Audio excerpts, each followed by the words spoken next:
You see, freedom is always praised as a brilliant ideal, but in reality, it's more like an abyss than a sweet promise. People think that just declaring, "I want to live freely," means they've already walked half the path, but true freedom is never born from slogans or good intentions. It only emerges when people dare to detach from the invisible bonds that the crowd has accepted as truth. When they see the chains wrapped in habits, expectations, and the roles that everyone plays, but no one dares to name correctly. And anyone who dares to approach freedom must learn to keep secret 3 weaknesses. 3 gaps that the world always tries to slip through to pull them back to the position the collective wants them to stand in. No one can hold on to freedom if they let others see their soft spots. So the real question isn't, do you want freedom, but do you have enough courage to protect these 3 weaknesses and hold on to your own freedom? Freedom is not the ability to choose, but the ability to not be conditioned by collective expectations. People often confuse having many choices with freedom, as if standing before hundreds of paths means liberation. But that's just a sophisticated illusion of a society that likes to make people believe they're self-determining, while every choice has already been directed by expectations, by norms, by the invisible tracks that the crowd sees as obvious. A person can live dozens of roles in a lifetime, can carry a series of identities built according to the times, according to others' gazes, according to the need to be accepted. But true freedom only begins when those roles become so tight that the soul can't breathe anymore, when the inner call forces a person to step off the stage to find themselves again. The difference between formal freedom and inner freedom appears sharply. Formal freedom is what society is willing to allow you, as long as it doesn't endanger the common order. It's the right to choose within limits, the right to protest within frameworks, the right to be different to an acceptable degree. But inner freedom obeys no permission. It doesn't come from granted rights, but from the ability to escape, break, transcend the unwritten rules that society relies on to control behavior and stabilize human psychology. Inner freedom is when a person is no longer defined by their group, by their tradition, by the voice of everyone, and doesn't need validation from anyone to live true to their deepest essence. Therefore, true freedom always demands mental independence to the point where others can't explain you in their way, can't measure you with common standards, and can't influence you with ordinary strategies of praise or condemnation. The free person doesn't react according to expectations, doesn't synchronize with the collective rhythm, doesn't get swept into the vortex of comparison or consensus. And that's what creates a natural distance between them and the world. Not the distance of arrogance or indifference, but the distance of someone who has seen what the majority hasn't, of someone no longer driven to blend into the common noise. They exist in life as an entity not owned, not interpreted, not assimilated, and that's the real foundation of freedom. The desire for recognition is one of the deepest roots of dependence, and in the entire psychological structure of humans, no root spreads wider, clings tighter, and silently controls behavior more powerfully than the need for others' acknowledgement. It's not loud, not overt like ambition or fear, but it seeps into every choice, every gesture, every thought. The more a person craves approving gazes, the more easily they're controlled by those gazes, the more they long for recognition, the more predictable, guidable, and bindable they become. And in modern society, especially in American culture, where attention is turned into a commodity, where every like, every comment, every view has value, the desire for recognition becomes a soft rope, tightening around human thought. There, anyone who needs attention must pay with their very essence, trading candor for acceptance, uniqueness for safety, truth for praise. A market where a person's value is measured by how much resonance they create, and the one who craves recognition most is the one most easily trapped. When the need for recognition is exposed, a person is immediately bound to the crowd's reactions. They rejoice when praised, worry when criticized, panic when forgotten. Their mood fluctuates with each wave of public opinion, and they become slaves to the image they've created, a version never quite real, but always needing to exist to satisfy others' gazes. They don't live to be themselves. They live to maintain their reflection in everyone's eyes. And that's when freedom begins to die gradually. Because freedom can't coexist with this dependence. A free spirit can't exist in a cage of approving and disapproving gazes, even if that cage is sometimes wrapped in sweet words and pleasant flattery. Freedom requires a person to stand firm even when no one recognizes them, to know who they are even without applause, and to stay committed to their path even when everyone watches with suspicion. Therefore, the free person hides the desire for acknowledgement, even if it still exists deep inside. They don't deny it, nor pretend to have transcended it. They just don't let the world see it, don't give anyone the right to touch this soft spot. They understand that anyone who knows that desire can use it to control, divert, or weaken them. Their silence isn't coldness, but a subtle protection of the inner space where freedom is being nurtured bit by bit. Not letting anyone see this soft spot is the first step toward mental independence. When the desire for recognition is no longer a hook for the world to latch onto, a person stands taller, lighter, truer, and from here freedom begins to take shape, not as a beautiful slogan, but as a silent, solid strength that can't be subdued by any gaze, whether admiring or critical. Fear of loneliness is the root of endless compromises, and among all the fears humans carry, this is the most dominating, most silent, and most exploitable one. When this fear is exposed, a person immediately becomes a prisoner of relationships they dare not leave, of collectives they dare not offend, of circles they know are exhausted, but still cling to just because they can't bear the thought of being alone. The crowd always knows how to keep those who fear standing out. It doesn't need force or threats, just enough noise, enough busyness, enough activity to make people believe staying is safer than leaving. And so fear of loneliness turns into an invisible bridge, keeping people in places that shrink them, suffocate them, force them to act versions no longer their own. But solitude isn't punishment. It's the space where the true self is reborn, like the darkness of a cocoon before a caterpillar becomes a butterfly. No cocoon, no butterfly, no solitude, no authentic person. That silence everyone fears is the environment for self-dissolution, self-rearrangement, self-purification, the place where others' voices stop intruding, allowing one's own voice to be heard clearly for the first time. And when solitude is no longer seen as an enemy, a person escapes the pressure to fit in, to be accepted, to belong. They step out of the need for someone to validate them, out of the habit of measuring worth by the number of people around, out of the restlessness of always seeking an external harbor.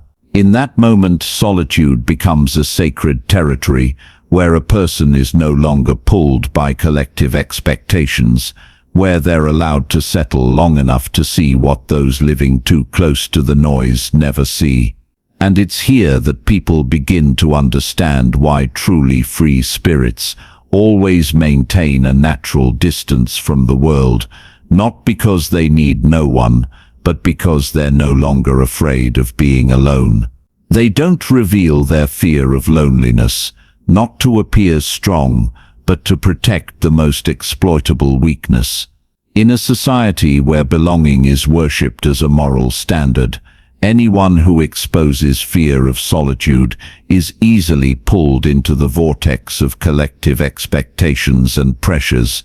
Conversely, those who cherish solitude can freely walk their own orbit, unheld by invitations, bindings, or promises, and only when no longer fearing loneliness can a person be brave enough to stay loyal to their essence, even if it means standing alone before the whole world. The inner darkness, untouched wounds, repressed complexes, anger, shame, feelings of inferiority that we try to push into hidden corners, is always the ground most easily distorted by the crowd. Most people don't know how to face their own darkness, so when they see someone else's, their first reaction isn't understanding but judgment, labeling, interpreting through old patterns.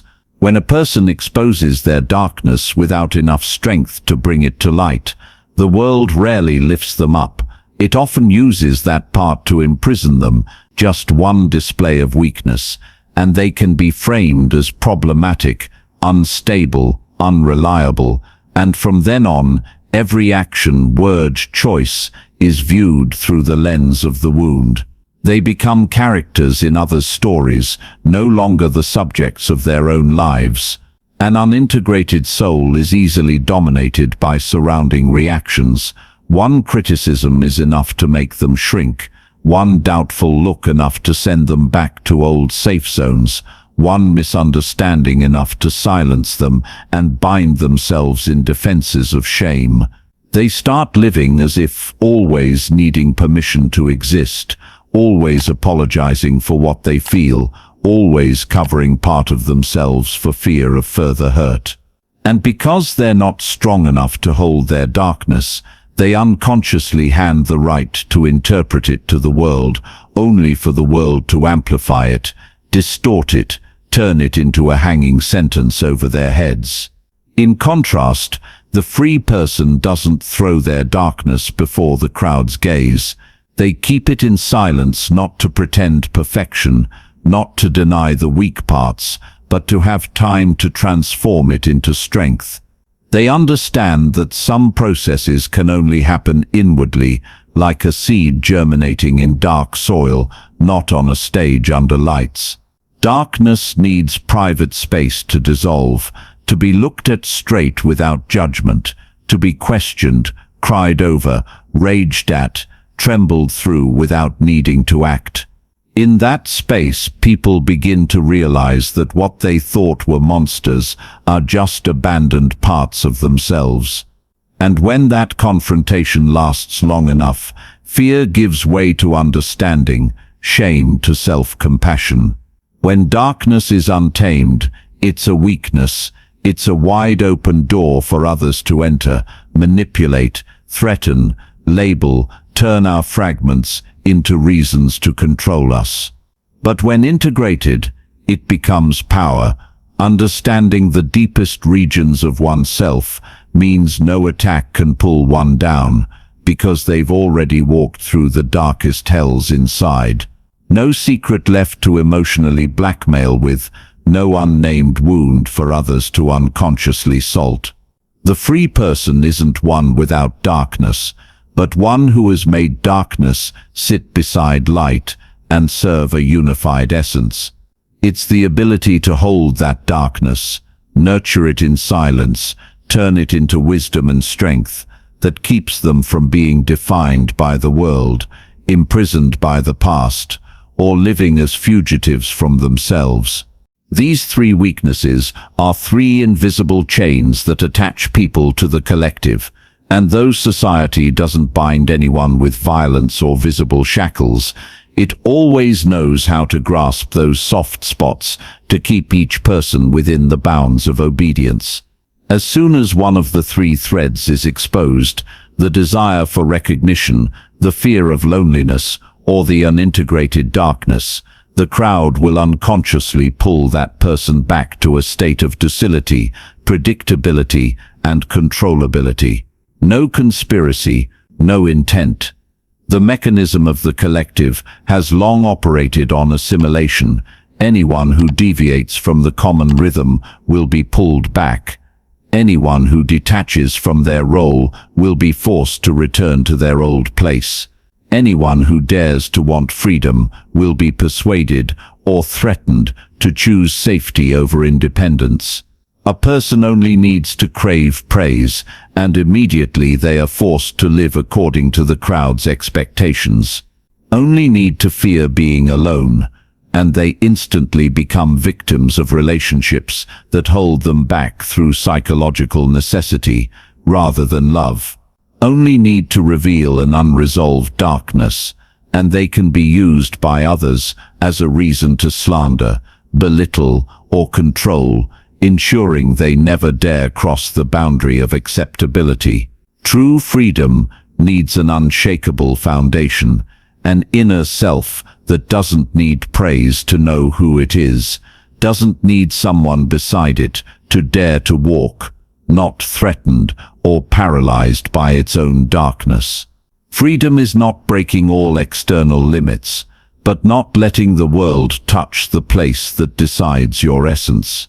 That's the freedom that no criticism can collapse, no loneliness can shake, no memory can frighten. When the three weaknesses are kept secret, a person steps into the world with a solidity that no one can touch. Not because they build walls, but because there are no longer any points for the world to latch onto. This solidity is not loud, not challenging, not needing proof. It exists as a form of inviolable silence. The person carrying that solidity doesn't need to shout that they are free, they just need to stand there, and the world understands that they don't belong to any mold it wants to impose. And in that moment, freedom is no longer something they pursue, but something that radiates from them. People only become free when they leave environments that force them to keep performing, because no awakening can happen amid old roles, familiar rhythms, and the gazes that defined them for years. Withdrawal is not the act of the weak, nor is it escaping life. It is the first step of a soul that wants to restructure itself without being disturbed by expectations, habits, or the collective's views.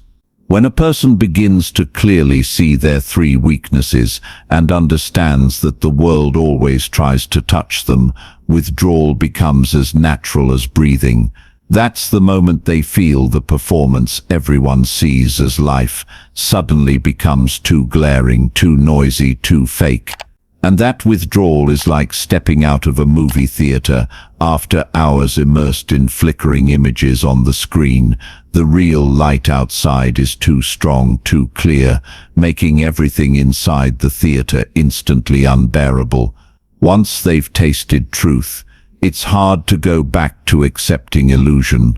Living outside the crowd's pace helps people preserve the essence growing within them. It allows new thoughts to form without being pulled back to old patterns, allows the true self to rise without being forced to comply with collective reflexes.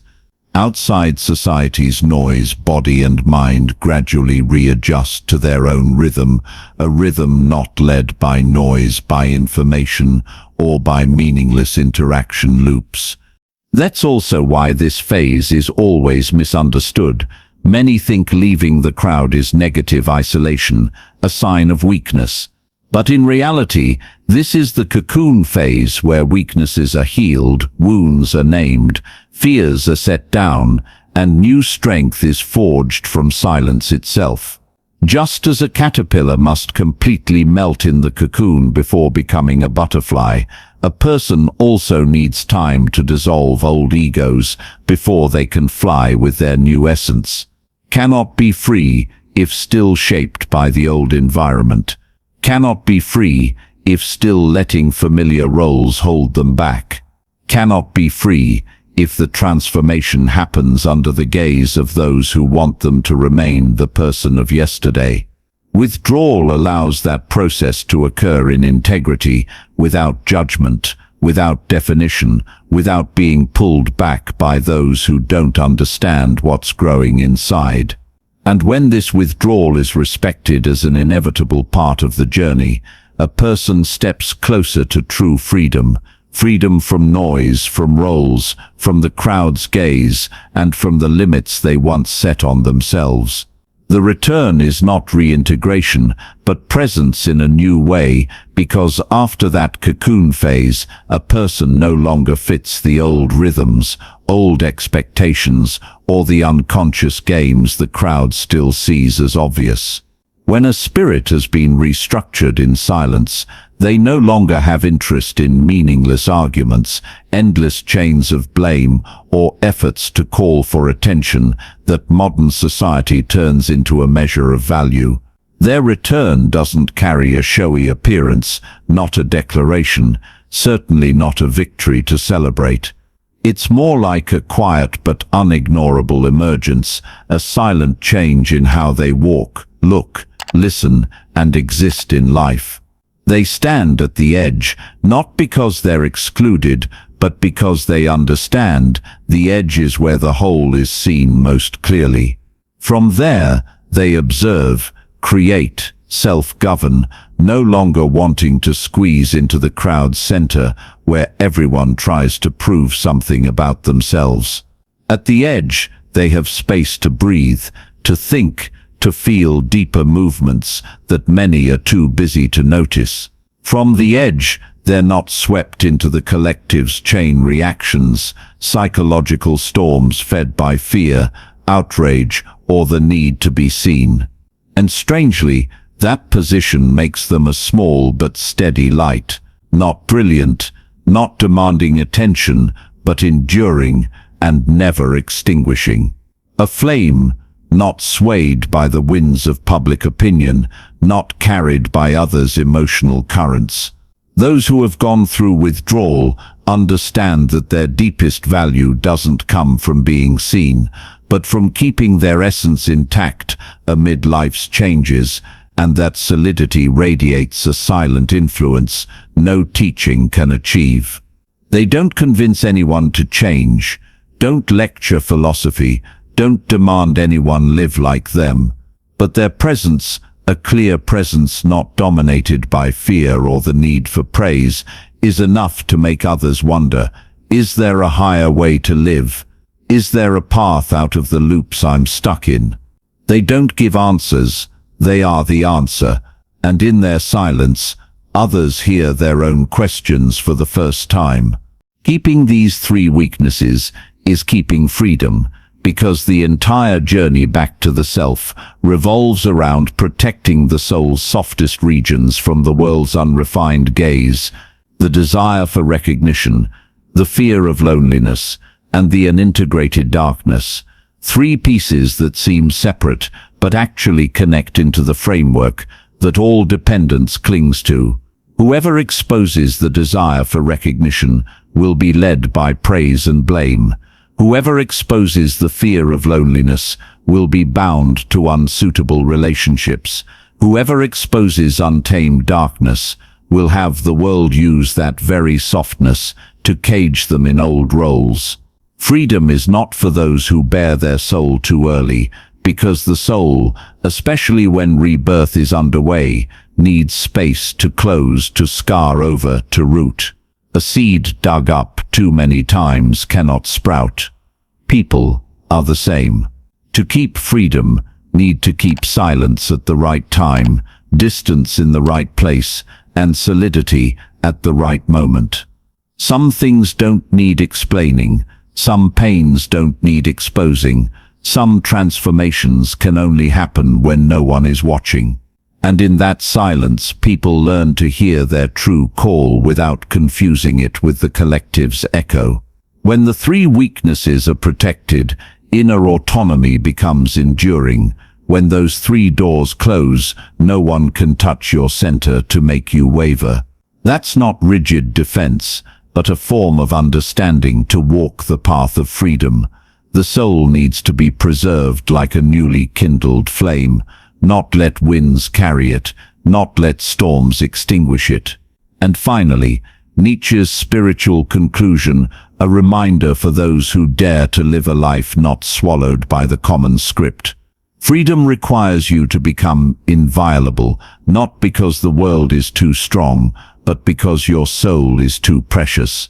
If what you just read touches a deep part inside you, subscribe to follow so you don't miss articles that help you get closer to your own free essence. And if you're ready to go further, subscribe now, the journey is just beginning.